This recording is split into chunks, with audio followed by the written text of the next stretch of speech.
Welcome back on in, everyone, to ACL Week 4. So sorry about the delay. Plenty of tech issues going on here. There's always things coming on, happening in the back end. But, our guys, they're doing great. Production, well done, figuring all these problems. I really appreciate it.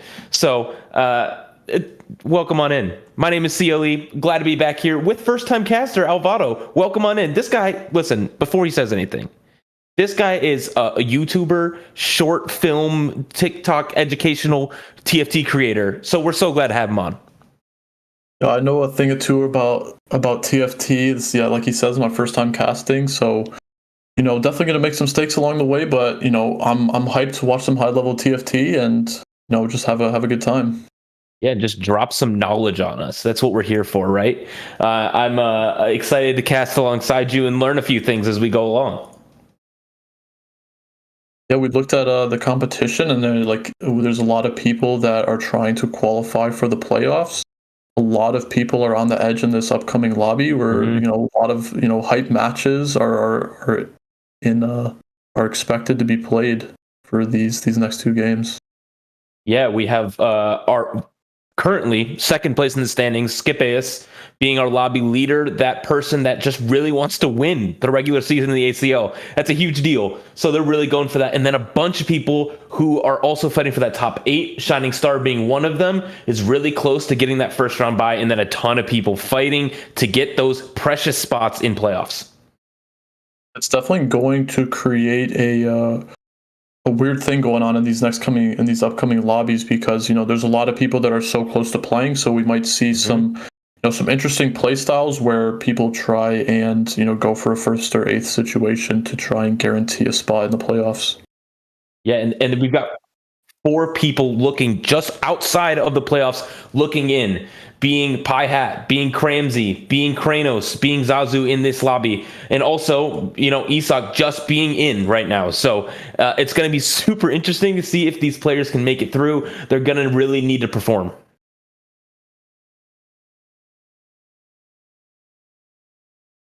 And as we are now loading into the game here shortly, it's gonna come down to I don't know if you've been watching a little bit, seeing what's been going on so far here today, but what do you expect to see win some of these lobbies?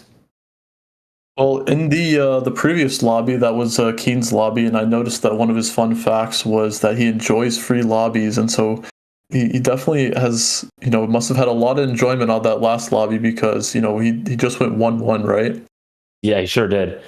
And this is a player that going into this week was second to last in the standings. So needed an absolute banger of a week to get into that top 24, into the 16 players that are going to make it into next week. And right now, he's currently sitting in that spot in 23rd, just on the inside trying to make it through. But we won't be able to be with him in this lobby, but we will be on board right now with Pie Hats, who is one of these players who is just outside of the playoffs. Really looking forward to seeing if they can make it through.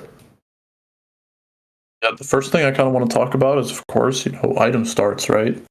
In previous TFT sets, item starts have often been kind of imbalanced. In previous sets, Cloak was very imbalanced, but the TFT team has done a pretty good job, and most of the item starts are really balanced. So it does not matter essentially what item start you go for, but what does matter is how you play around the item start. So if you start tier, then you're definitely going to be locked into some form of AP comp. You start sword, some of the items are a bit flexible, depends on what you get dropped later on, but for the most part, we can see who is this Pie Hat. Yeah, Pie Hat being one of our Latin American representatives, just a fantastic staple of the TFT community, and glad to have him in these leagues. Hoping to see him make it through. He's one of my favorite people to watch on stream. He's just very emotive and has a blast. And talking about these item starts with this sword, with 2 ashes now and lots of gold now coming through. Maybe we'll make 10 here. No, decides to keep a full bench, but hopefully angling towards his laser course board. It looks like checking admin now. Curious to see what he chooses. What would you choose? Probably team gains 25 mana. I actually didn't catch. I think that was every 5 seconds your admins gain 15 permanent max HP. I think if you don't, since he's starting Sword, there's a good chance that he's not really going to be playing around admins in the first place because a lot of the admin champs, are AP focused. So I'm curious why he chose that one. Maybe later down the line, he's thinking, okay, maybe if I get like an admin spat. Yeah, and the very rare one item start coming through for Piehat, so he's going to be at 20 gold here. Will take threes company, so could hit even 30 gold. Oh but my instead, god! This is crazy. This man is insane. Is he going to hit 30? A one item start. I've played thousands of TFT games. I'm pretty sure I've only gotten that like once. A one item start is like extremely rare, and then we can see that he got threes company, so he's getting 12 extra gold from the 4-3 cost that he gets dropped here. He actually can realistically, very easily make 30. And then have a good chance of winning. Yeah. Right? Like, this board is not weak. Like, 3 Laser Core early, yeah, sure, it has some issues with, obviously he doesn't have a lot of frontline, but he's at 30 gold. He can hold these pair of Blitzcranks as well. This is insane.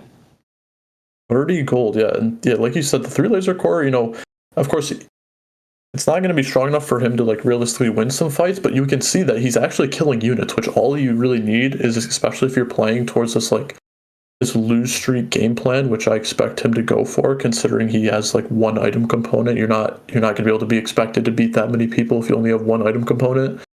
But yeah, these Laser Core units, they're the main power behind the comp is that no matter what team you're fighting against, they always deal a decent amount of flat damage, so you're always able to kill units. So even if you're not winning, you're like at least killing some units to, save HP.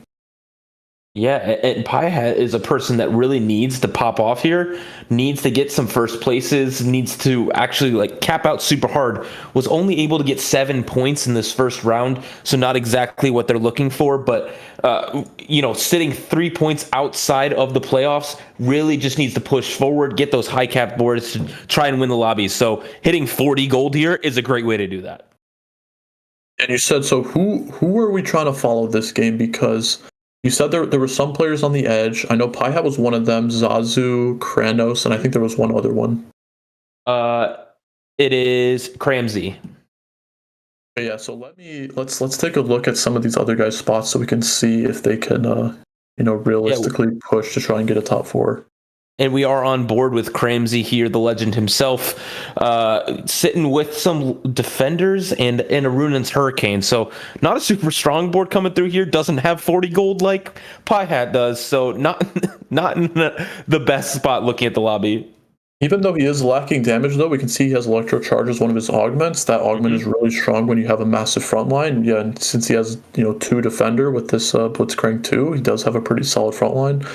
So again, just like this Laser Core spot where Laser Core deals like a decent amount of flat damage, Electro Charge does pretty much the same. So we can always expect him to at least save some HP even if he's not winning fights. Yeah, and I just got word that Piehat is now at 50 gold on 2-3. So this is where you just start pinging him. This is crazy. I don't even know what to say. Ramen Blitz on the other side, also being fairly rich, but nothing compared to Piehat. With these 2 pizza throwers in the back line, took threes company as well, but looks like they elected to sell everything but the ribbon. And this meta, being able to reach level 9 and cap your board around Aphelios is really like the most consistent game plan to winning games. And if you're hitting 50 gold on 2-3, you're going to be making 5 gold and being able to level up at like very solid intervals to at least save some HP. We can expect him to definitely go fast 8. Then if he doesn't low roll on his rolls whenever he chooses to go level 8, he's probably going to end up going fast 9. Yeah, it just a fantastic showing for them. I would love to take a look at Shining Star, who's currently at 100 HP at the top of the lobby. Understanding where they're at, they're also having a 3 Laser Core start with that Brawler emblem coming through there. What have you seen be successful with Brawler emblem these days? Brawler emblem, I think that there's only 2 ways that you can play around it, and realistically, it's only a 4 Brawler where you just kind of use the Brawler emblem as like a way to support your front line. And then the other way to play around Brawler is 8 Brawler.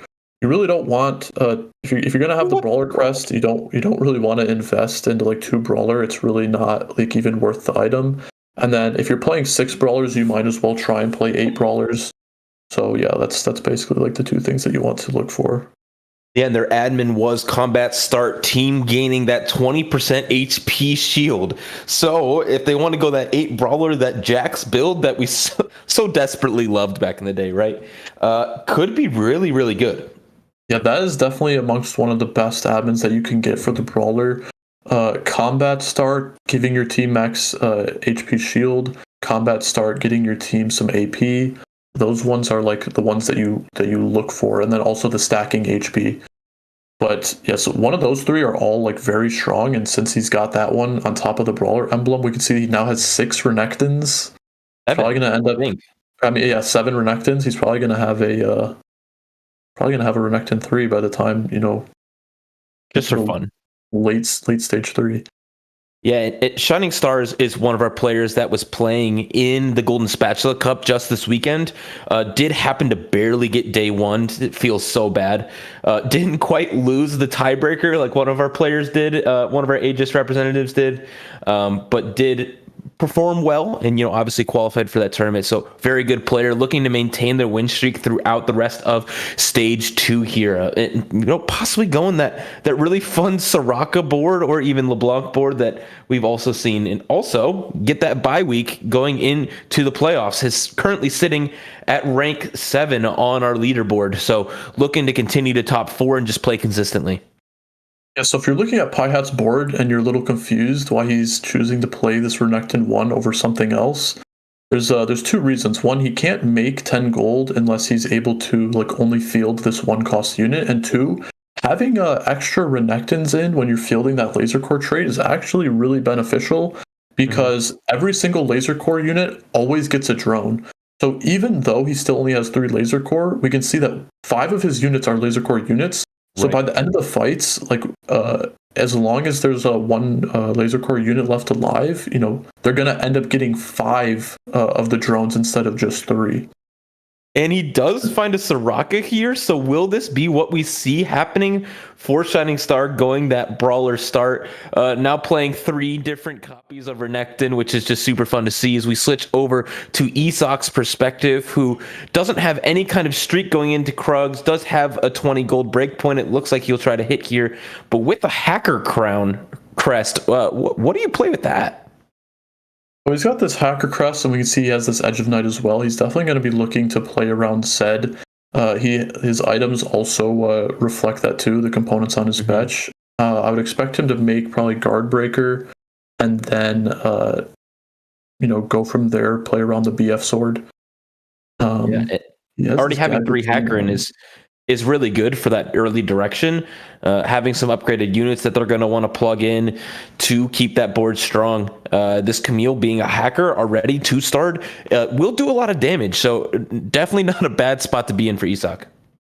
Yeah, especially with that Gadgettine GS. I think Gadgettine is considered to be an underpowered trait at the current moment. But if you can get the Gadgettine Giant Slayer or the Gadgettine Warmogs, those items are significantly stronger than any of the other Gadgettine items. And yes, and then so since he has the Gadgettine GS, if you don't know what that does, you know how normal GS, you need to be at a 1600 health threshold in order for you to get the damage amp.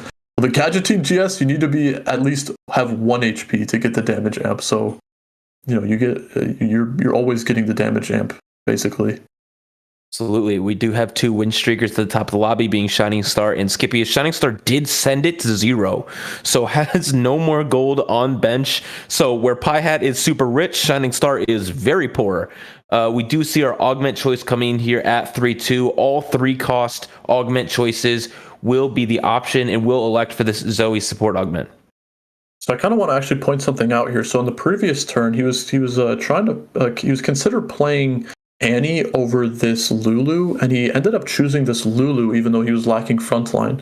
Now, half of the reason why he did that is because of this exact situation where there's the potential to be this hero augment on 3-2. We can see that he still values this Annie over this Lulu because he's putting it back in. But the issue is that if he fielded Annie in the previous round, then he would have the Spellslinger trait active, which means that he has chances of getting Sona. And based on his current itemizations, he really did not want to get Sona hero augment. He basically would not be picking either Sona augment if he got offered either of them. So just eliminating the chance of hitting that in the pool is that's a pretty strong play.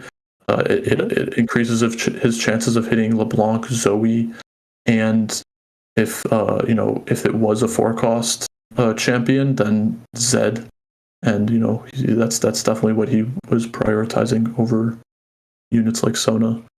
Yeah, and this Ramen Blitz guy on the other side is chilling as well at 50 gold, now taking a win over Isak and having a strong front line and a strong back line with those crazy good items. So also big chilling there as we switch over to our resident rich man who is level 7, 50 gold still at 3-3. I was going to say, I was kind of curious to see what his spot was because of how much gold he made earlier. So yeah, we can see he's got a pretty decent front line. But not too many upgrades. So even though he's at 40 HP, he's gonna have to start rolling soon. He definitely wants to roll most of his gold on level 8 for the potential to hit Aphelios. But also now that he has the Senna carry hero augment, I don't know. It's gonna be kind of hard to navigate this game. Do you roll on 7 to try and upgrade the Senna, or do you just push levels to try and hit those stronger units?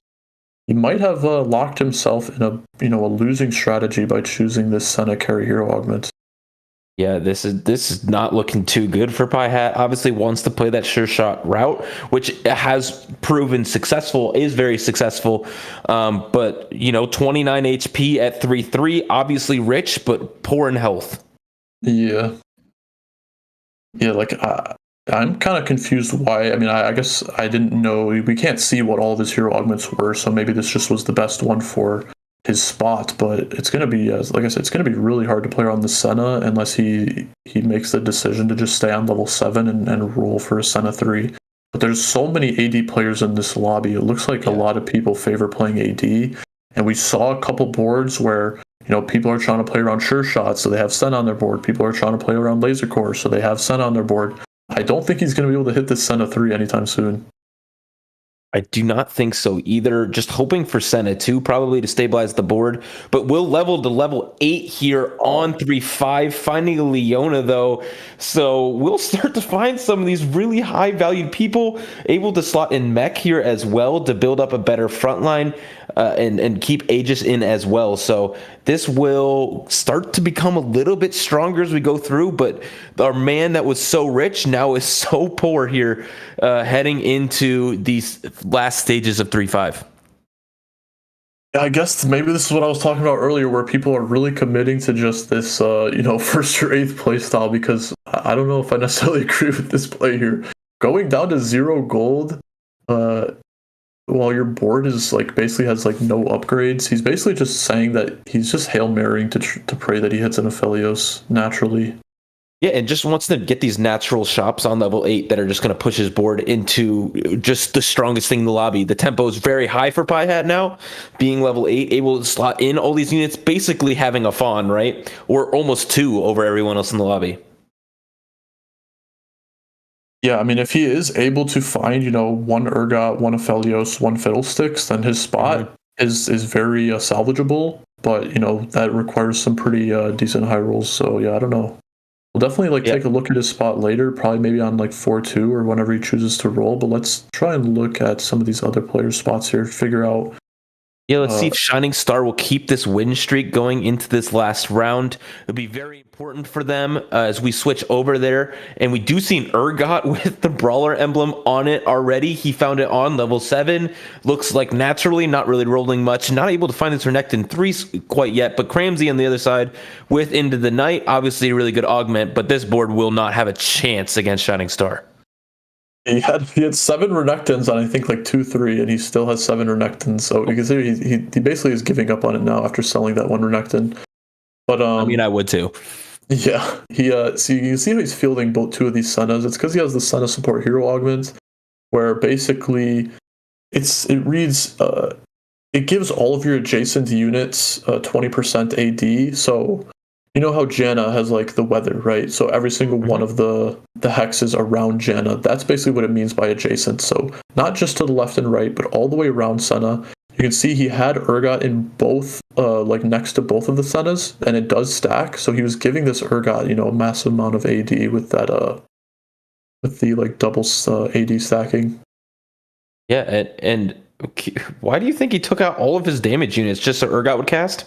Yeah, that's actually why, because you actually can Oh. farm chests on PvE rounds. So if you're really gonna try and be super sweaty and you have an Urgot on, yeah, especially like wolves. Wolves is really like the only one where you actually can realistically get like a decent amount of chests Yeah. from it. Because if you're gonna play Urgot on one of the final bosses, then you basically only have one chance of getting a chest.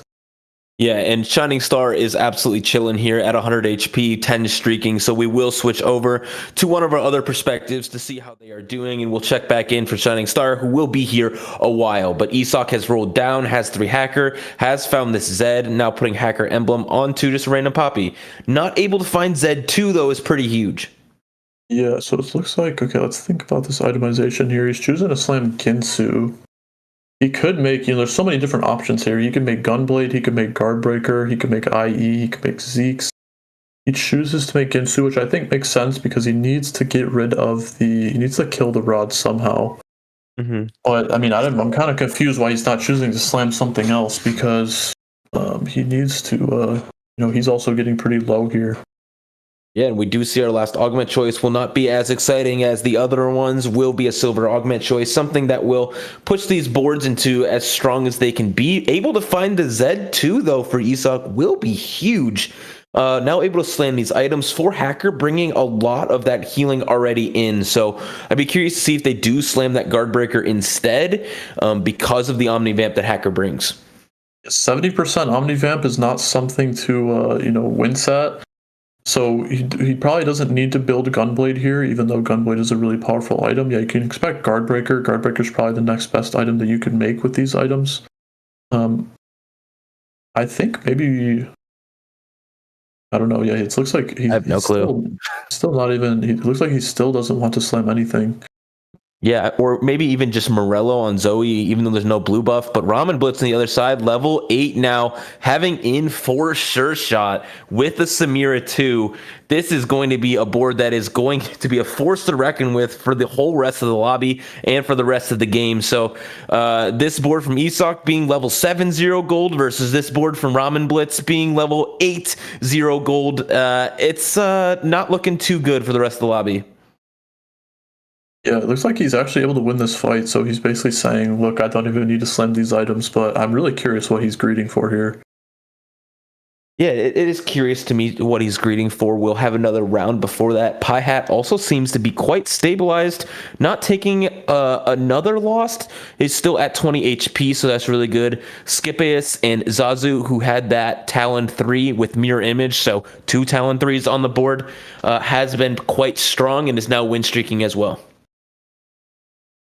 I'm curious to see Pie Hat's spot because it looked like he actually was able to stabilize, and I'm curious if he actually has like some strong units, or maybe he just has has been donkey rolling every turn. Oh, and here's Skipeus's board playing this Lulu on the other side. Wow, this is an interesting board. Yeah, it is a pretty interesting board. So he has the Randuin Sanctum on the Lulu. So obviously he was never considering to, be playing this Lulu for so long, but it looks like he still values the Lulu as the strongest unit on his board. And yeah, he did slam the IE, which I do think is interesting.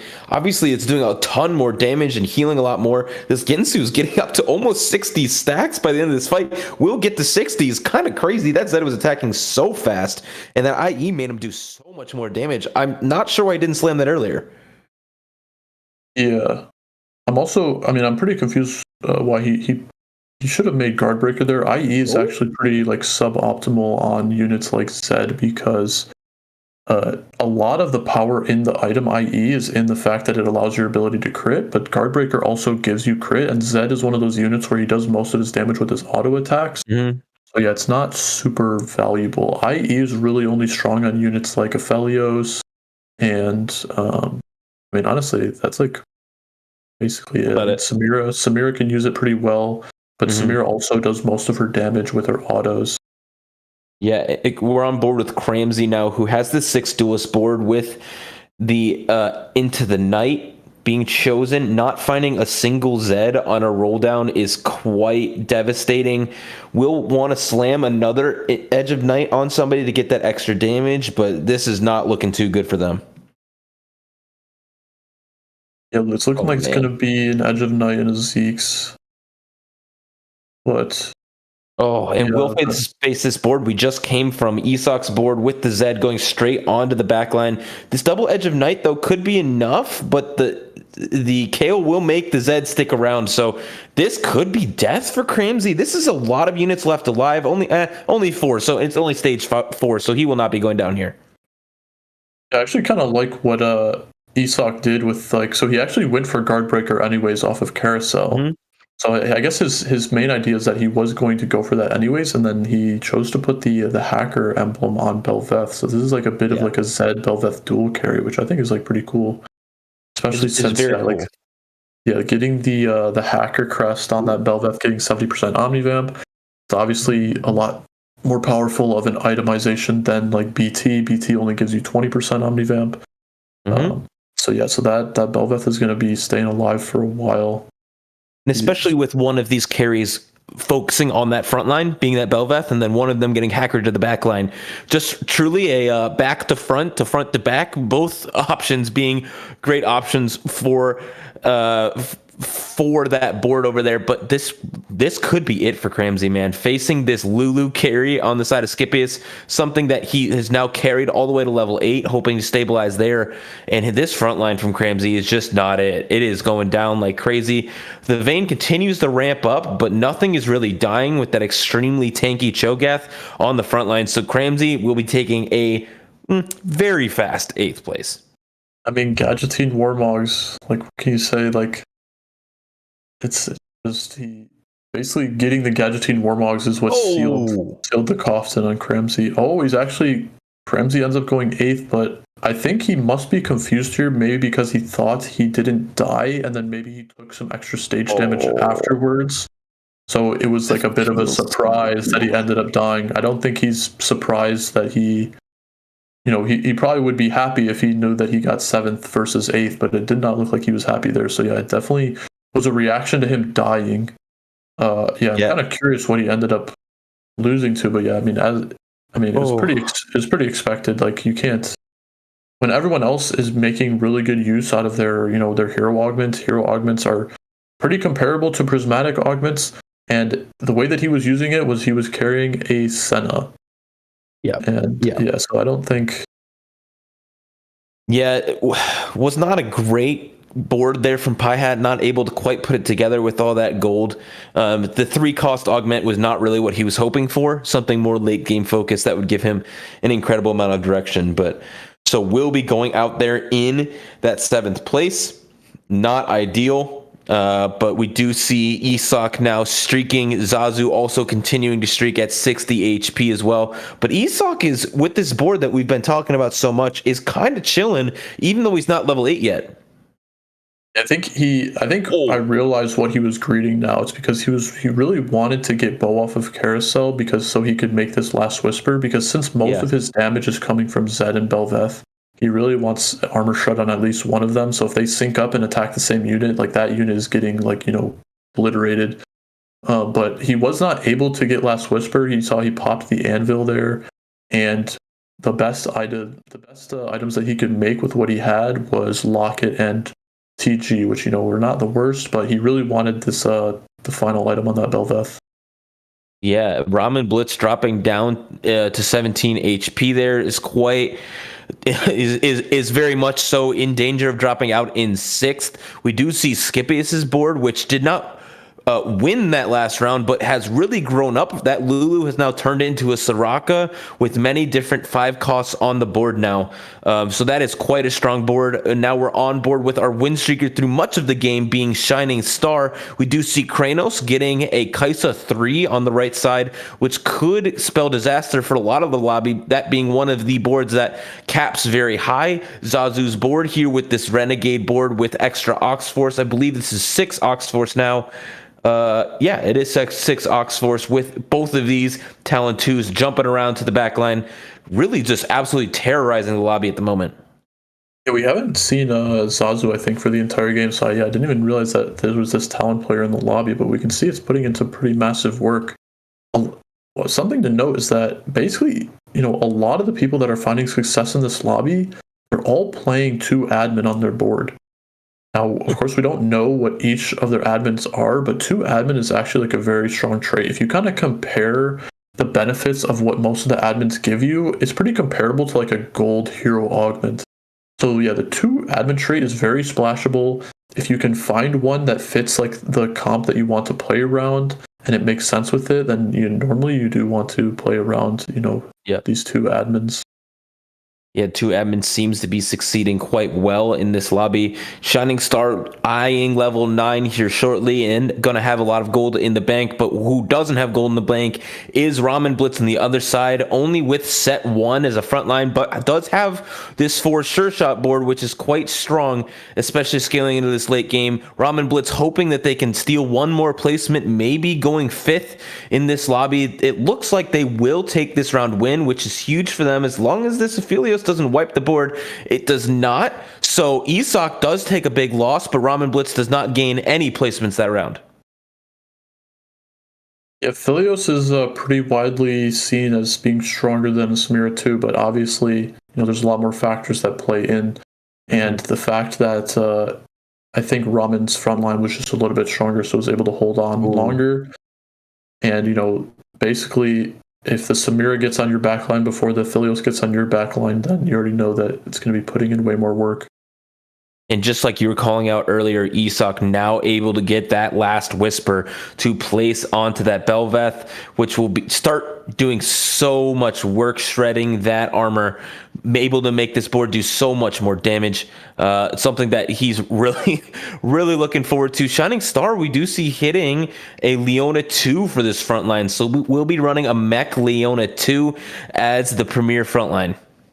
Yeah, I mean, in the previous round where he lost to Samira 2 because of the difference in frontline, that was when he was carrying a Riven 2 as his main frontline tank. But now with a Leona 2, we definitely could see that his frontline is going to be quite a bit stronger now. So yeah, he's going to be able to stabilize around this Aphelios 1. Going level 9 and able to roll there, obviously paying off. This Talon board, though, this 1-cost reroll is still wreaking havoc. Isak is in danger of dropping out here and will drop out here. Will it be a 6th place, a 5th place? Will Ramen Blitz take this win versus Scipius' Soraka board? It does look like that is the case. Win. So Isak goes 6th. How? Oh my goodness, from that spot. Yeah. Hacker Belveth, Hacker Zed, both with 3 items, just wasn't strong enough. Not strong enough, but you know what will be strong enough? This level 9 board, now hitting some of these crucial upgrades to that mech, finding an Urgot in the shop as well, able to slot in this Windy Janna. This board is starting to shape into something absolutely terrifying. Yeah, I mean, and this is exactly what you expect from, very high level challengers. If you're going to have a really strong opener and you're going to be able to make it in the later stages of the game above 70, 80 HP, you're going to expect that they're going to be able to convert that into, a top 2 at the very least.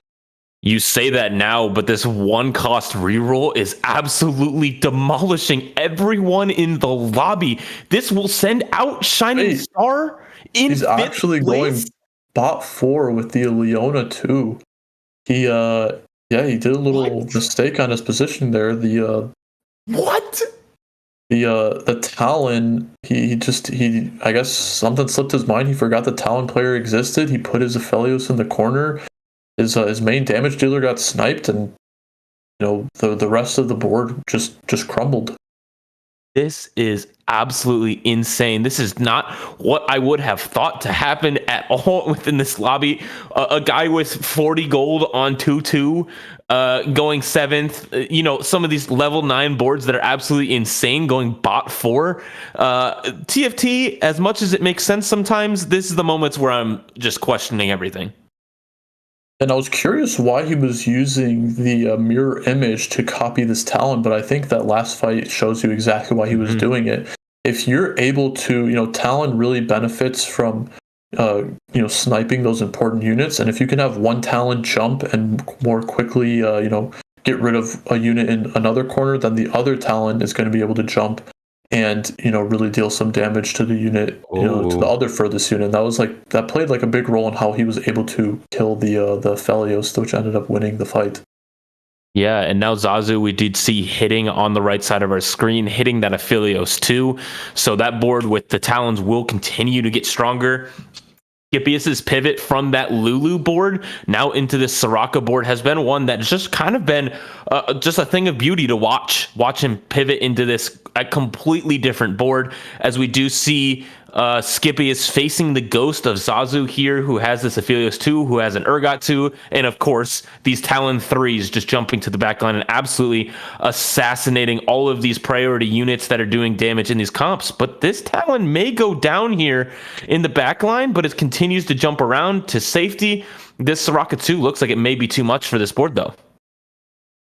I'm curious if this is a clone diff, because after getting a Felios 2 and an Urgot 2 and then losing the round, I think maybe there might be something at hand where one of his augments is not working properly there. Maybe, I don't think he's getting like the Oxforce buff, maybe. I'm not really sure, but I think Shining Star was like the only one in Zazu's path that maybe could have contested this first, but Zazu or Scipius has like a pretty like long journey ahead of him right now. If he's really going to try and get this first here, he's not. Where Scipius, he loses one round, he's out. Whereas Zazu, he probably has about 4 lives. Yeah, this game is pretty much done. Wrap it with a bow. This will be Zazu's lobby. It does look like this Talon jumps the backline onto this Soraka now. We'll be jumping away from the Soraka, so Soraka will be able to heal up with this double gunblade. The Urgot CC coming through will be a lot. The Aphelios not doing a ton of damage. The front line is gone for Scipius. It will be a win for Zazu. Scipius taking a second, being probably okay with that. Ramen Blitz out in third, which he's probably okay with as well, with how crazy volatile this lobby was. Completely unpredictable, and heck of a first lobby for your first cast, huh, Alvaro? Yeah. I mean, seeing someone have 50 gold on 2-3 is like, that's pretty ridiculous. He's definitely going to be beating himself up, not being able to turn that spot to a top 4. But, who isn't beating themselves up? Yeah, like the player, yeah, that Soraka comp was extremely creative, and he was able to get a top 2 with that board. And yeah, definitely applause to that guy being able to understand really exactly what he needed to do. Carrying Lulu for like the entirety of like stage 3, stage 4, understanding that it actually was his strongest board because of the traits that it was giving him, and then only pivoting off when he actually is able to hit the Soraka 2. Some pretty good foresight and pretty good understanding of the game. Yeah, absolutely. Some crazy performances from a lot of our players here. Even Shining Star, even though it was a 5th place, it was a great transition, able to use that win streak very well, but just bad matchmaking, just unlucky, right? Just going 5th there. It still blows my mind. Yeah, I like to call that concept free time, when you have to spend too much of your time thinking about how you want your board, then you lose out on having the free time of being able to position your board. And we can see that he just didn't have enough free time where he wasn't able to scout everyone in the lobby, and he got taken down by that Talon player. You already know that if he understood exactly what he needed to do to win that game, he wouldn't have positioned in the way that he did. He probably would have came out on top. But you just gotta get good at all those little things so that you can give yourself as much free time as possible. Yeah, TFT is a game that is quite fickle, right? You win some, you lose some, and the gambler's fallacy often comes through, right? Oh, we'll get them next time. Just one more roll, just one more round, just whatever it is. Just gambling that HP away. But we will be able to see some more of this high-level TFT gameplay just to learn more, right? To learn more how to transition these boards and learn more, I guess, not how to bot 4 with level 9 really strong board. I don't know. But we'll see you back here very shortly in 5 minutes for the last game of the regular season of the ACL. Soon.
Welcome back into the last game of the ACL regular season. This could be the last game for many of our players in this lobby, the last game for 16 of our players, and it's coming down to it. We do have one person that is literally in 25th out of 24, being Zazu, losing a tiebreaker there for that playoff spot. We have Kranos, who is just outside of that as well. Pie Hat also still could make his way in if everything falls correctly. So, and Isak needs to stay in, right? They're only 1 point out or into playoffs. So it's going to come down to it. Man, Alvaro, I'm so excited.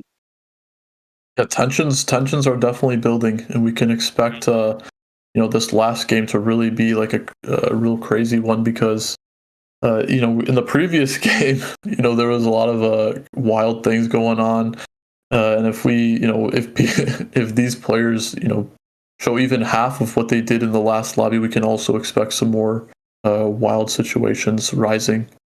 Yeah, and we have people fighting for top 8 as well.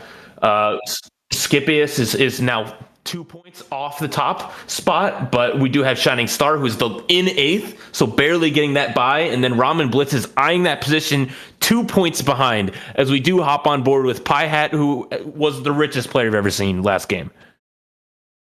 We can see now that the carousel is a only offensive item carousel, nothing but swords, bows, rods, tears, and gloves. Not a single defensive item. It definitely changes, the course of how you think about playing games. Maybe we can expect to see a lot more Viego comps, because the thing is that in a comp like that, you don't really need that many tank items to do well. Is that because of the Oxforce not really needing that much frontline because that stalls so much? Yeah, I mean, if you have a Viego 2 and you have some other form of a carry, maybe like a Belveth 2, you can realistically just have a frontline that's like Alistar 1, Annie 1, and then like an Echo. And that's like good enough because they actually just stall long enough. They take, you kill that Alistar, but guess what? You have to kill it twice because of Oxforce. It's basically like every unit has like their own built-in item that like allows them to stall like just a bit longer. Ooh, yeah, and if you're able to get some of those healing items as well with those Hextech Gunblade, like so Viego can just pop off, start doing crazy amounts of damage, and healing the rest of the team that is at that 0 HP from Oxforce to just make it even harder to kill. Pie Hat, though, finding 2 of these 3 cost units in an orb, deciding whether or not he wants to be rich again. I mean, I'm looking at his spot, and he has a lot of units that resemble that of, a Viego start, but he actually decides to sell a lot of them. He's trying to make 10 gold. He has this Kaisa. Maybe he's already hard committed to Kaisa. Who knows? I mean, committing to Kaisa early just feels so good because you just send a message to the rest of the lobby, but gets more gold and now has 2 swords. So definitely probably not considering that line. We will see a gold augment choice be first here. We do have a pair of Kales in the shop as well, but this Jeweled Lotus, it has become really flexible. This spot is super tricky. Honestly, I think he might even consider reforging one of these items to give him like more clear of an image of what he should be building towards, because realistically, like if you slam this DB, you're basically saying I'm playing either Senna or I'm playing Samira. There's not really much else you can play with this spot. You can see he's very So he has such clear direction, or like no, I mean, he doesn't have any clear direction. He has no direction. Yeah. So instead of, trying to actually play the game, he says, you know what, I'm just going to tab out for stage 2, and, we'll try again come stage 3. Pie Hat is once again quite rich, but also rich on the other side is Cramsey, who has Rich Get Richer, 20 gold already, so a good spot for them as well. They need a fantastic performance to give themselves a chance of getting out as well. Out of 3 underground, he's praying he hits that 3rd underground. Oh, and he does have... No, he doesn't. Cramsey has no shot of making it to playoffs at this point, being 8 points behind the threshold of those people at least getting 1 point. So, I really appreciate the effort here, playing this game out. Obviously getting rich and looking to play some spoiler to some people, but no playoff spot for Cramsey. Yeah, I mean, from Pie Hat's spot, he's definitely just going to look to 5 loss it. There's not really much more we can talk about this spot, so let's try and look at someone else's perspective and see what they got going on. Yeah, let's go and take a look at Shining Star, who is one of our players that is currently sitting at 8th place. One of those players that is looking to absolutely push this lobby tempo. Having 3 mech in already, and able to mech this Draven who has this healing item for his team. Not winning this first round here, but I can't imagine that this board is that weak. Obviously, not having a ton of units on the board doesn't help, but pretty good items. Able to find a mech early is a good place to start. Yeah, the overall issue with mech is that, you always are able to make this like really strong god unit. We can see how strong this Draven is, but the issue is that you have to sack 2 of your units to make that unit. So even though, getting a mech unit in the early game is really powerful, you're basically giving every single player you fight against 2 less units to have to worry about killing, and they're always guaranteeing, if they win or lose, less damage. They're going to be taking less damage. But it's kind of interesting what he's doing here. So since you need some amount of front line, he's actually choosing to play 4 mech units individually, and he's sacking the both of the Jaxes so that this Wukong doesn't get sacked by the mech mechanic. And on the other side, we do see Zazu, who is currently in 25th place, looking to hop into that 24th spot to make it into playoffs next week. One of our players from EU who did win one of those open qualifiers also played in the Golden Spatula Cup this weekend. So really good player, able to really pop off in these tournament settings. Didn't quite have the result that they wanted. They actually lost the tiebreaker to day 2. It literally had the amount of points to make it through, but did lose a tiebreaker. So super heartbreaking, but they're hoping to not lose a tiebreaker here as well. Again, Shining Star just barely loses that round there. LeBlanc is really good at dealing single target damage. So, since he basically has his entire board invested in this one Draven, that LeBlanc is going to put in mad work. I think, did he have 4 Spellslinger actually? I wasn't paying too close attention, but I know he had a Spellslinger Spat, he had an Annie, and he had a LeBlanc. So if he had, a Lux on his board, then he probably had 4 spell. Yeah, I believe he did have that 4 spell. It would put on a Talon too, which is an excellent AP item holder, just doing insane amount of damage to that backline. Shining Star will hit 30 gold here. Probably will not level, won't be able to contest lose streak here, especially with a guy like Pie Hat in the lobby and some of these other boards. And I believe that was Skipis who also had Spellslinger Heart. Yeah, it looks like we have 2 Spellslinger Heart players. And there was someone that had a gold collector Kaisa and was level 5. I think that was Kranos. Yep. There it is. Fighting against him right now. I mean, that gold collector is excellent to have at 2-1, which they did have. Able to farm them a lot of gold. Obviously not rich right now, but as you do see, it did just farm a gold. So a return on investment will be high for taking this gold augment. Will get some gold back in return. I'm definitely really interested in how he plays around this. If he's going to choose to just play around this Kaisa for the entire game, or if he's going to use that extra gold that he's going to get to try and maybe go fast 8, maybe try and look to go level 9 and use that gold collector on more conventional units like AD units. Right, we do have at the top of the lobby, Zazu streaking at 100 HP is an excellent spot to be in. Pie Hat, though, continuing that loss streak down at 70 HP, hoping not to take another huge loss, but definitely wants to lose. Yeah, so we're looking at Shining Star's perspective. Zazu and Kranos and Pie Hat, I think, are the people that we're following are going to be players that, have a chance at getting to that playoff spot. So, yeah, even though we're not able to look at everyone's perspective, Ooh. We do have Ramen Blitz taking Triforce and finding some of those early threats as well. Will slam a Rage Blade, so definitely looking towards Kaisa. So those other people in the lobby that were maybe angling that way, it will not be a viable option because it's not very good when contested. But Shining Star will take another win here. Not what they were looking for, really having 0 econ in regards to your streak going into this Krugs round. We can see that this person actually chose Three's company, Shining Star. We saw that, Hi-Hat had chose Three's Company in the previous round. Three's Company previously used to give you only 3/3 costs. So it gave you like a lot of interesting options, but 3/3 costs was just like, it just wasn't, it wasn't that good of an augment. True Twos was almost always better. Rich get richer, you just got more gold from. So they actually buffed Three's Company to, instead of giving you 3 units, to now give you 4/3 costs. So not only do you now get, a lot more, you get that 1 extra 3 cost to help you understand what your direction is, but you also get 3 more gold. And, the difference between 9 gold and 12 gold in the early game is a really big deal. And, it's basically like half of like a rich get richer in itself. And, it really allows people to actually realistically be able to play around level 8 boards. Yeah, we're on this board now with Isak, who's definitely trying to look at a level 8 board. Now having Underground in and slamming that last Whisper, clearly looking for one of those sure shot routes, I would imagine.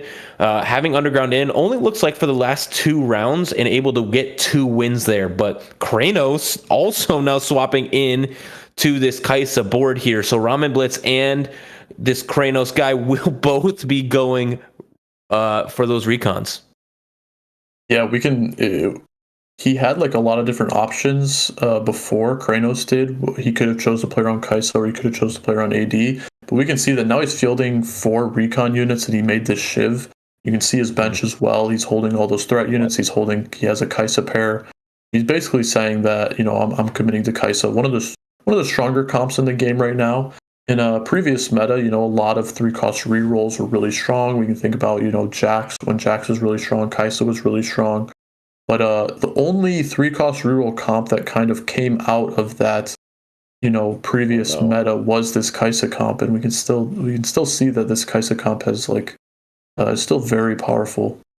It's very powerful when uncontested. A Zed in this shop after taking Spirit of the Exile is absolutely insane here on level 5. So now has very, very clear direction with one of the best augments in the game. Also having Thrill of the Hunt, which is fantastic for these laser cores as well. Yeah, it is fantastic for the laser cores, but one issue, you are correct. This augment, the Spirit of the Exile, is easily one of the best augments that you can get in this laser core comp. But he does have Sword and Last Whisper. He doesn't have a single item component that he can aim to try and get a magic resistance shred item. And, when you're playing around this laser core comp, yes, it is strong, and you can, it does kill a lot of units. But if you really want to actually be able to win rounds to get to that spot where you can realistically go level 8 in hopes to fast 9, you really need to have an MR shred item, and he doesn't have, even, half of one right now. So, his spot is still really good because of how early he hit the set, and he has very clear direction, but he's definitely going to have to pray that he hits, half of either a Spark or a Shiv so he can get that MR shred online. This guy's shops are absolutely insane. 5% getting 2 more 4-cost options. Obviously, he's not going to take them, but it's just kind of crazy to see. What else is crazy to see? Zazu and Kranos still streaking at the top of the lobby, heading into this last round before the stage 3 carousel. Hoping to continue that for both of them throughout this lobby, as we do now see Zazu's board having aim assist LeBlanc being very, very powerful. Aim assist LeBlanc with a Spellslinger crest. That is a match made in heaven. Really, he's going to be able to get 6 Spellslinger online pretty early, because if you have Spellslinger crest, that means you don't have to find Janna in the late game. You just need to find, the 1 cost. You need to find Lux, Annie, Sona, LeBlanc, and Talia, and you'll be able to have 6 Spellslinger online. Yeah, and it looks like they want to carry that LeBlanc, which will work fairly well. Obviously, it's quite uncontested and not a line you see many people take. And when they do take it uncontested, it is very successful. So we'll be looking forward to seeing where that will end up in this later game. Isak at 70 HP just continues to win-loss. Win-loss. Shining Star looks like he's been putting a little bit together here at 68 HP. I believe is pivoted out of that Draven into something else. We will see a first cash out here. Being a BF sword and 5 gold, will cut and run to get this Underground out as soon as possible. Even though he just went for BF sword off of Carousel, a redundant BF sword here is still fine, because if he was going to go ahead and slam Deathblade, you still want Edge of Night on your Zed, so he's okay with this. Yeah, able to get another sword there. Deathblade is a good item. Pie Hat, though, as we swap on board here, is our lowest HP in the lobby, but it's pretty stable now with nearly best in slot Viego items. Pretty close. Yeah, Viego items, I mean, he utilizes so many different items really well, so he doesn't really have like a best in slot, but I mean, as long as you have a healing item, he has Gunblade, he has a damage amp item, he has Giant Slayer, and he has a magic shred item, he has Spark, so that's basically all you can ask for. Yeah, so sitting pretty here at 3-5, able to have that Viego already, which all of these players are hitting their 4-cost units that they need here on level 6 or level 5. So really good for Pie Hat, who, isn't really playing for much at this point. Will not make it to playoffs, but is playing spoiler and looking to still take those top spots. Skipay is the one that had the LeBlanc, because if it was, he just hit a Talia too. I believe he did have Spellslinger emblem as well, so that is that is going to be huge. Who was the LeBlanc? The aim assist LeBlanc? That was Zazu. Zazu, okay. Yeah, very similar augments so far, very similar boards. So it doesn't look like they'll be contesting each other, though, especially if Scapeus did hit that Talia 2 already. Wow, and Kranos, it looks like the best option that he could have gotten for his hero augment was Into the Night. So even though, it's going to give him lots of power on his Kaisa initially, because when you have a unit with Edge of the Night while you're fielding a Vayne with that hero augment, they get 35% attack speed. But the issue is that he now has Shiv, the Collector, and Edge of Night. Those aren't, really good items if you're going to want to carry Kaisa in the late game. Of course, they're all very powerful and they all work well together. But if you really want to like a max damage build, he's definitely going to be lacking some damage. So he's basically saying, I'm willing to get the initial power in this augment at this stage of the game in order to like lose out on the potential of capping my board later on in the game. So we can expect him to get like a pretty free top 4, but it's going to be hard for him to win unless he is able to 3-star basically every single unit on his board. Yeah, and something that Kranos really needs to do is top 4 and maybe even go higher. He's currently pretty far out of the playoffs. Doesn't even look like he's able to make it, I don't think. Unless some of these scores are already updated from what I can see. Anyway, that's besides the point. It's going to be wild here, and it's really going to need to do that. But we do have he's being contested, right? So we'll not probably be able to hit these 3-stars because Ramen Blitz on the other side is running the same board. Yeah, so it's definitely. Oh, and Ramen Blitz spot is significantly better than Kranos' spot if we're like considering capped boards. He has Triforce, which is easily like one of the best augments that you can get in that comp. He has a Kaisa carry augment instead of Into the Night. If Ramen is able to get to a spot where he can make his board look similar to Kranos's, then Ramen is going to be streaking and Kranos is probably not going to be.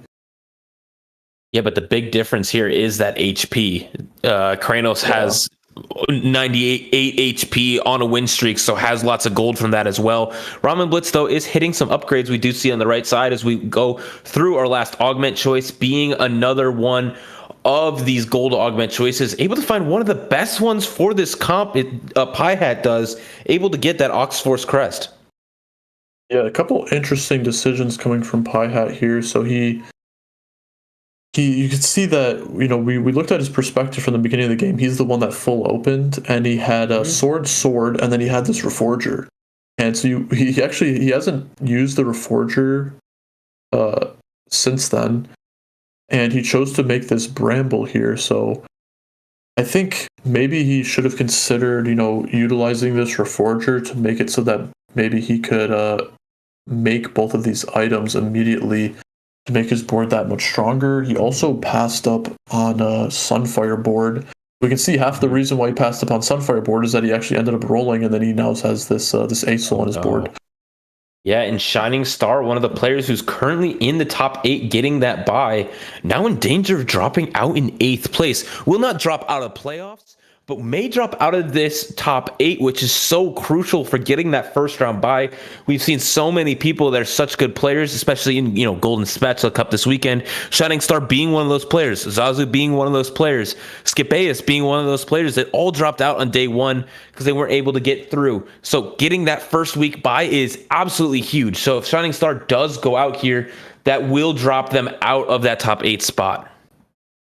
It's like Shining Star is a little bit dizzy here. I've noticed that he had he got a Talia 2 earlier, and then we can see that he doesn't have the Talia 2, so he must have sold it. I believe that was Skipeus who had the Talia 2. Okay, that was Skipeus. Yep. So Shining Star does go for this brawler, and it is not going well. This man is taking infinite damage down to 1 HP. 1 HP. Yeah, he basically has to send it here and pray that he gets this Jax, but he's only 2 off. He has the Jax and the orb still. So yeah, he's just gonna have to pray that he hits that, but the issue is that he also has 1.5 item Jax. So even if he hits this Jax 3, it's probably okay. He's able to get this RFC, so maybe he can start making something happen, but he's still only gonna have 2 item Jax. And no real damage. Yeah, I don't think he should be greeting like a better item on Jax. Like he could very easily give Jax this JG, and it probably, since Jax is like the strongest unit on his board right now, it might save him a little bit. Might be able to get him to the next stage in the game where maybe he can make something happen. But he's let's find another Jax. Yeah, spreading items thin, finds another Jax, does find a Soraka, which he was looking for. Deciding whether or not he's going to slot in this Urgot as well. Wants to roll down for Jax 3, absolutely, to provide some damage on this board. We'll have admin in as well. Not sure exactly what that is. Will this be another Jax 2 going in? They will sell that. Oh no, doesn't get this Urgot in, and now is facing this really strong board for Ramen Blitz. This could be the end of Shining Star here in this game. Does slam that RFC onto this Jax 2 that will not turn into Jax 3, and this board is just absolutely disappearing. Yeah, I mean, he figured out that he did want to spread his items thin, so he ended up selling the Jax so that he could play 3-item Soraka. But I mean, honestly, a 2-star Jax with the carry hero augment's probably better than a 1-star Soraka. Sorry, 1-star Soraka. Probably better than a 1-star Soraka anyways. So yeah, I don't know, a little bit.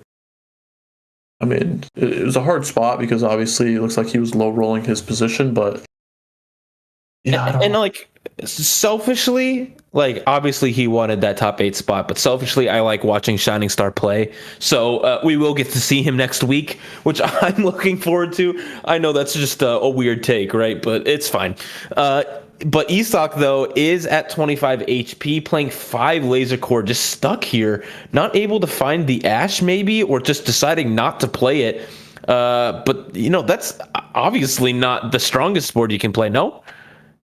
Yeah, Laser Core Heart is actually like the highest win rate silver augment on 2-1. It's for this exact reason, because it actually is really hard to find 6 Laser Core. And if you get the extra heart, then you only need to find either Zed or Sejuani. Now he actually has Zed or Sejuani, but the thing is that it looks like he lost the Ashe somewhere along the way, and now he needs to either hit Ashe or he needs to hit Mordekaiser. So on both ends of the spectrum there, he's missing the one that he needs, and yeah, it's definitely making his board significantly weaker because that 6 laser core is a massive power spike. It sure is, because the drones do so much more damage, and so your damage amp is just through the roof. So looking for either that Mordekaiser or that Ashe or whatever else comes first, right? Wants to play that as soon as possible, but probably will need to go level 8 to fit that in there, but has rolled to nearly 0 to try to find those units. So this spot is going to be a tough one to navigate. I think based off his current items, he's actually looking to pivot off of 6 laser core. Even though he has this Zed, you don't need to play laser core with the Zed augment. Like I said, we really want an MR shred item if you're going to be playing the 6 laser core comp. He doesn't have a single MR shred item, but what he does have, he has an abundance of AD items. So yeah, he's probably just going to look to play like a classic, like strong front line plus, like strong, like solid AD back line. Yeah, good call out there. Able to now flip out of this laser core build, put some more items onto these sure shots, which will be carrying them. It will be Cramsey versus Isak here, and I imagine someone will go out this laser core board versus a laser core board on the other side. This Zed is now onto the back line, hitting the Samira with no healing other than throw the hunt. Does a lot of work, but it won't be enough. So Isak will be dropping out here, and I believe that can put him in danger of making playoffs. He was just inside the mark, and now I'm not so sure going out there in 7th. He needed to take a 2-unit loss there, and he took a 3-unit loss. It is, I mean, I hate to see it. You do hate to see it. Had a 1-point advantage going into this round, and now I don't know if that's going to happen, if he's going to be able to make it through. Does find Philios here for Pie Hat, so this will be a board that is going to cap extremely hard. Now able to find another Samira as well to slot an Oxforce and Sure Shot. This is turning into one of these variations that is absolutely capped out of its mind. Yeah, Oxforce is another one of those comps where if you have Oxforce spat, then you don't need to hit the Aphelios. But when you do hit the Aphelios, man, that is a sight to behold because it allows you to drop one of the units that you do not want to be playing. You don't want Annie, you don't want Fiora. If you're able to drop one of those for Aphelios, then you are happy. Yeah, and Kranos looks like he may be able to take this win here. Now onto this super tanky Alistar, though, in the front line will take it down, and that Static Shiv doing so much work to kill those Oxforce units at the end. Ramen Blitz, though, going out, though, in 6th place. So now Key, who is fighting for one of these top 8 spots, will not take that spot either. So this is coming down to it. Zazu, though, is looking like he's going to make it through into playoffs, and Scipius is fighting for that top spot. I mean, look at the health disparity in this lobby. This is a pretty easy sign to see that people were trying to play for 1st or 8th. If you're going to be playing in a lobby where everyone's trying to get tiny points here, tiny points there, then you can expect the lobbies to be closer. But if you really need to get a top 2 to be able to get into the next playoff weekly, then you have to make some really risky decisions, some really risky plays. And that's exactly why we see 84 HP, 62 HP, and then a pretty hefty drop off to 31, 16, and then 1. Wow. And this LeBlanc is going infinite. Axiom Arc with this aim assist, just doing so much damage. Cramsey, though, does go out in 5th place, and that will be the end of their ACL season. One of my personal favorite players. Just absolutely love them as a human being and as a TFT player watching them. So great season from them. Wait, Renegade? Oh, man. Will it be 6 Renegades, 6 Oxforce? Are we going to get that? I mean, here's the thing. Even if you don't have 6 Renegade, just being able to give, a 40% damage increase on any of your units is good enough. So you already know this is going on Aphelios, and now this Aphelios, even with no items, is going to be a pretty big threat. Now, of course, the Oxforce Crest allows you to hit 6 Renegade, but like I said, you don't actually need to hit it. Okay, he actually chooses to put on the Samira here because if he does hit a Samira 2, then that would be stronger. But, still sitting on I keep Samira hearing 1, mixed reviews about what's stronger, Samira 2 or Aphelios 1, but it seems like Pie Hat is choosing this Samira 2, which hopefully he will get. But this lobby is very interesting and different from our last ones, being ones that is dominated currently by these Spellslingers, 2 of them in the top 3. Yeah, to talk about your Samira point, I mean, in a spot like this where you have, vertical Oxforce, now he does have Oxforce on Samira, so that's, of course, going to make his Samira really strong. Yeah, it's basically just depends on your board comp. Since he's playing around, 6 Oxforce, you can expect Aphelios to be stronger. But, like I said, he has that extra Oxforce, so it's pretty hard to tell. It is hard to tell. He has Samira 1 right now, so, I think maybe he should have put the Renegade Crest on Aphelios because, he doesn't have Samira 2 yet. Samira 1 is significantly worse than Aphelios 1. I think he's just hoping that he is going to hit it. This Kranos and Zazu guy just have so much HP. He really has to hit something crazy in order to cap this board to get into those higher placements. So 4th place is just looking like it's what it's going to be for Pie Hat. And even though Cramsey went on at 5th, it must have just been a situation where he was not able to hit the units. Because it's probably because, a situation where Kranos, he already had the board. So he probably had an upgraded unit of every single unit that Cramsey was looking for, Mm-hmm. and then it just makes it so much harder for Cramsey to hit, even though Oh. his like setup was probably stronger. Yeah, and Pie Hat continues to steal wins here too. Steal wins, maybe even sneak into a top 3 here, but Skip Ass and Pie Hat in 3rd and 4th, both taking wins over those in 1st and 2nd place. So will those players be able to cap their boards strong enough to take these lobby wins, or will we see a comeback from either of these players?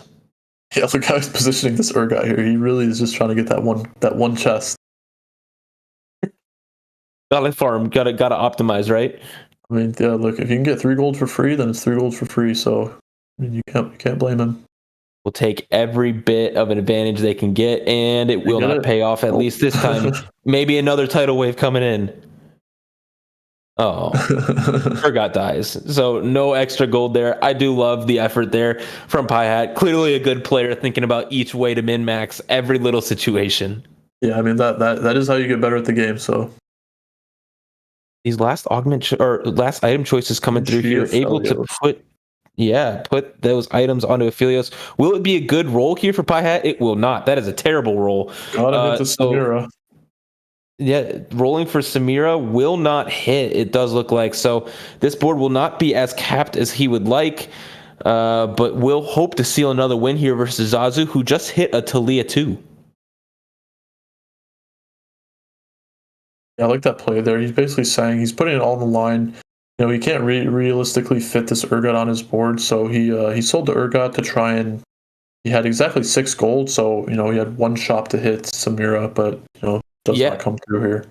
And we do now have 2 Spellslinger spats on this board for Zazu. So I believe this is 8 Spellslinger, which is an insane amount of damage. This aim assist LeBlanc will be going infinite and absolutely decimating this board from Pie Hat. Pie Hat will go out in 4th place. You do see the disparage on his face as he goes out.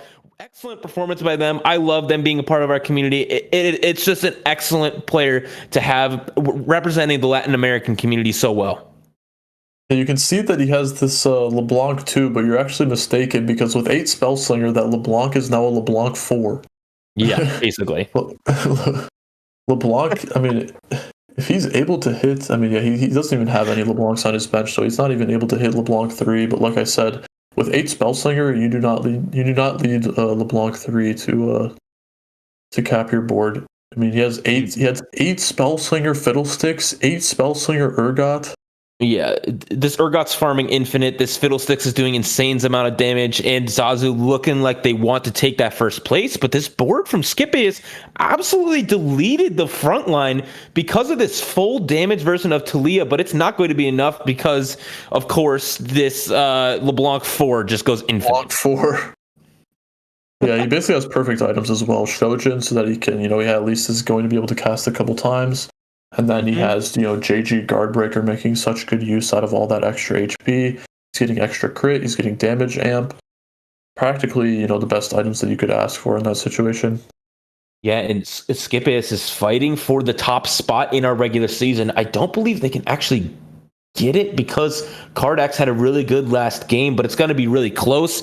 But Kranos is fighting for a playoff spot. Started this round just behind, and this fight will decide whether or not he will get into playoffs. He was 1 point behind, but will this be enough to get them through? We will see. Did hit Kaisa 3 on the other side, as well as a Cho'Gath 3. Able to do incredible amounts of damage, but the Thieves' Gloves rolls are not what he would prefer. This attack speed is ramping up for this Kaisa, doing tons of damage to the backline, and the Talia not hitting priority targets on the side for Skip Ace. So Skip Ace will be dropping out here in 3rd place. I kind of want to draw your attention to the fact that if you look at his board, he has 2 Zac 2s and he has 1 Zac on his bench. He's got 7 Zacs. If he's able to get this Zac 3, he could really easily turn this game around and make it so that, this suboptimal itemization on Kaisa actually does not matter if you're able to get a Zac 3 on your board. Yeah, and I do want to call this out here live on broadcast that Cardax did in fact win a regular season of the ACO because he went 1-1 in the last 2 games of this week. So hitting 107 points, being 5 points above the next person, and 17 points against the third place person. Absolutely fantastic showing by them here in the regular season of the ACL. 8 sacks. 8 sacks. 8 sacks? Zazu is not, he doesn't have a single Zach on his bench. There's a real chance that he's going to be able to hit this. And look, you can still see he has 10 gold there. He has 2 Urgots on his board. So, he has at least 20 gold. He has 20 gold to roll down to just hit a singular Zach. Yeah, and it's just a matter of, will this be enough units killed in order to survive? Will the Zach 3 be able to carry them past this board? It will be enough to actually win this round. So this Kai'Sa is going insane. Yeah, I mean, that's the power of strong frontline plus Kai'Sa 3. It is absolutely insane. Hoping to hit that Zach 3 come through on the other side. Maybe we'll be able to get that. An absolutely huge... I'm just getting a note from our production here. We will not finalize scores here on broadcast. So whatever I say, don't listen to me, okay? We got to finalize, though, but you have to come back for the podcast later where you will find out all of these final scores. Even though earlier in the game I said this itemization on Kai'Sa was not that optimal, it's actually like giving, against this aim assist LeBlanc, getting that Edge of Night is actually a pretty big deal, because when we get to the situation really late into the fight, LeBlanc is aiming at this Kai'Sa. You can see that as soon as you get into the Edge of Night, he was locked onto him for too long. But what happened in the previous fight is that LeBlanc had swapped off targets, and Kai'Sa was able to have that invulnerability for a decent amount of time and wasn't able to just get like pegged down by this by the bolts. And we can see a Zach 3. Oh, here we go. Hoping that makes a huge difference in these fights. Able to have those bloblets that are just going to survive and get that extra front line that is needed for this comp to continue to ramp up. The Kai'Sa to continue to get more and more attack speed as we head later into those rounds. And I just want to set the stage a little bit for this last fight. Kranos is currently 4 points behind the breakpoint to make the playoffs. So going first place would be huge for them. Zazu is 1 point, actually tied for that breakpoint to make it in the playoffs. So both of these players really needing each of these placements, each of these points in order to make it through to next week. Yeah, Zazu might regret this situation where, he went to level 9 and he's, it's exactly what I said. This free time concept. He probably was just sitting there, I have 8 Spell Slinger. I'm guaranteed to win this game. The thing is that he forgot to, do a bit of scouting, and he probably was rolling over Zax on his roll down.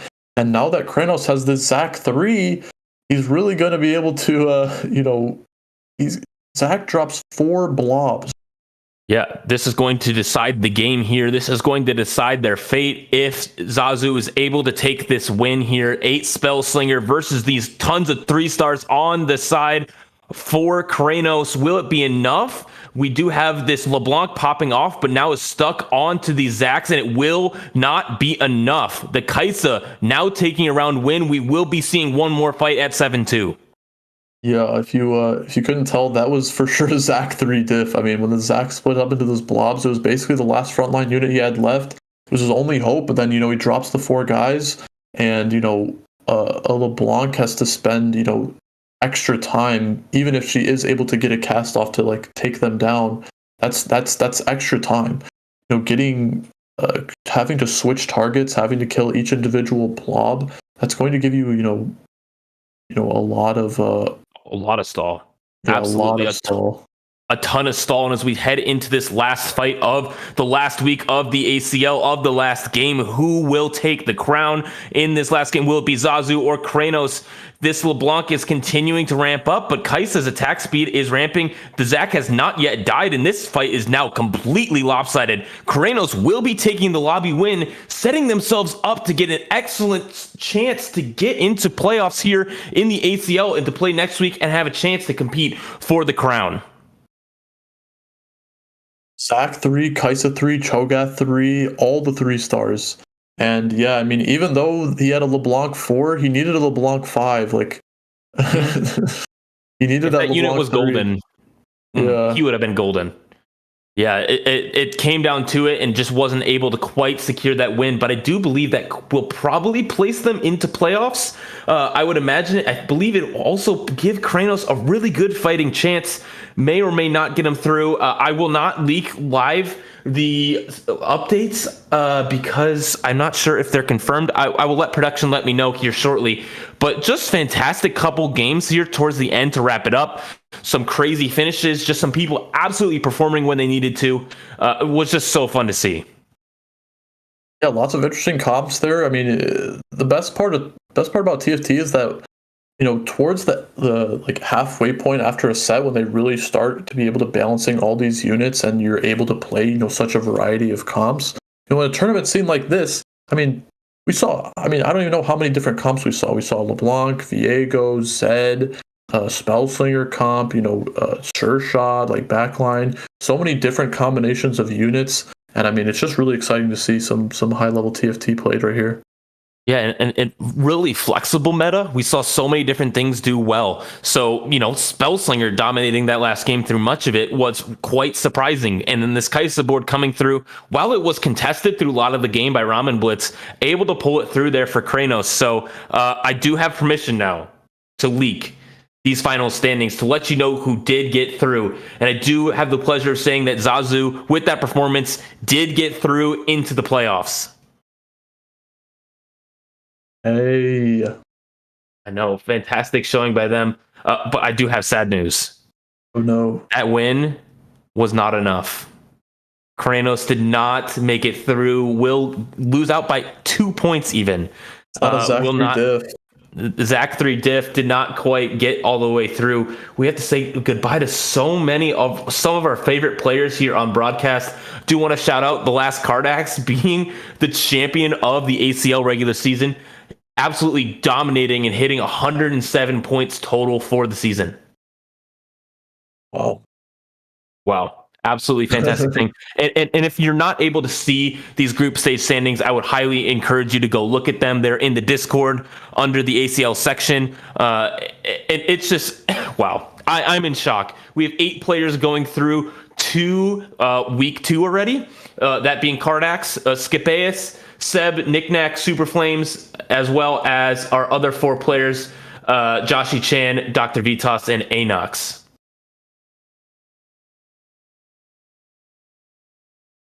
Man, what a fantastic performance by them. Sad to say bye to so many of our players that have been so consistent every week here.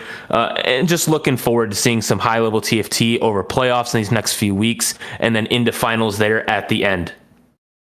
I mean, at the end of the day, the whole reason behind these eliminations is that so that, the people that really earn their spot in getting to the, the next lobby, are all now, week 1, week 2, week 3, week 4, all of them are played so that when we get to the playoffs, we really do have, the best competition and the best experience for the viewers. Yeah, and I do want to call out a couple of people that absolutely popped off this week. Keens being one of them. Was in second to last going into this week and put together the highest score of the week, tied also with our streamer this last lobby, Zazu. Also putting together 25-point weeks for both of them to get through. So they will both be playing in the ACL playoffs next week. Just fantastic performances by them. And if you guys have not checked it out yet, there is the Aegis podcast is actually going live pretty soon, later today at 8 p.m. EST. You're going to want to go ahead and check that out if you want to, follow along more of the storyline, understand about, what's going on with more of the players, and really hype yourselves up for the next upcoming playoffs. Yeah, Honey Bear and Lawrence will be on that show. As always, it'll just be a fantastic time to learn more about what happened, right? They have the perspective of all of it being the TOs. So it's fantastic. Alvaro, you're fantastic. Thank you for joining us here on broadcast. Anything you'd like to shout out before we head off and wait for the podcast to come on? If you want to look for any of my socials, basically just Alvaro on everything. Any social that you can find, just, Alvaro. That's awesome. And I am CO Lee. You can find me at COLee_TFT on Twitter. That is my main social media. I do some things elsewhere, but you can find all that information there as well. It has been a fantastic week of the Aegis Challenger League, Champion League, Challenger League. They're all challengers anyways. Same thing. It's been fantastic, and so glad to have you all with us. Looking forward to next week. It's going to be fantastic. We will see you soon.